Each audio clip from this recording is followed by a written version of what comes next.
महात्मा बुद्ध का जब पाटलिपुत्र में शुभागमन हुआ, तब सब व्यक्ति ने अपनी अपनी सांपत्तिक स्थिति के अनुसार उन्हें उपहार स्वरूप भेंट देने की योजना बनाने लगे।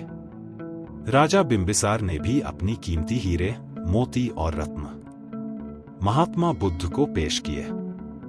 बुद्ध देव ने सबका भेंट एक हाथ से सहर्ष स्वीकार किया। उसके बाद सारे मंत्रियों, सेठों और साहूकारों ने भी अपनी अपनी उपहार उन्हें अर्पित करने लगे और बुद्ध देव ने उन सबका भेंट एक हाथ से स्वीकार कर लिया। इतने में एक बुढ़िया ने लाठी टेकते हुए वहां आई।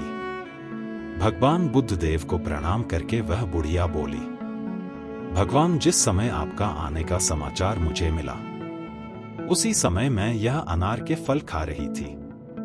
उसी समय मेरे पास और कोई दूसरी चीज नहीं होने के कारण मैं इस अधखाए अनार के फल को लेकर आई हूं। अगर भगवान आप मेरे इस तुच्छ भेंट को स्वीकार करने की कृपा करें तो मैं खुद को अभाग्य समझूंगी।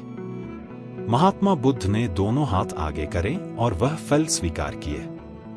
राजा बिंबिसार ने जब यह सब देखा तो उन्होंने भगवान बुद्ध देव से कहा, भगवान, मुझे क्षमा करें। एक प्रश्न मेरे मन में जागरूक हुई है, वह मैं पूछना चाहता हूं। फिर राजा बिंबिसार ने यह पूछा कि हम सब लोगों ने आपको कीमती और बड़े बड़े बहुमूल्य उपहार दिए, जिन्हें आपने अपने एक ही हाथ से ग्रहण किया, लेकिन इस बुढ़िया द्वारा दिए गए इस छोटे और जुठे अनार के फल को अपने दोनों हाथ से ग्रहण किया।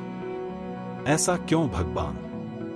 यह सुनकर भगवान बुद्ध देव मुस्कुराए और उसने राजा बिंबिसार के तरफ देखते हुए बोले, राजन, आप सबने अवश्य बहुमूल्य और कीमती उपहार दिए हैं, लेकिन यह जो आप लोगों का भेंट आपका संपत्ति का 10वां हिस्सा की बराबर भी नहीं है।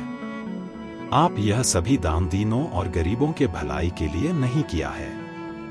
इसके लिए आपका यह सारी दान सात्विक दान के श्रेणी में नहीं आ सकता।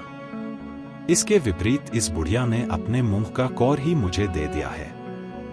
भले ही बुढ़िया अवश्य निर्धन है, लेकिन इस बुढ़िया को अपने संपत्ति का कोई लालसा नहीं है।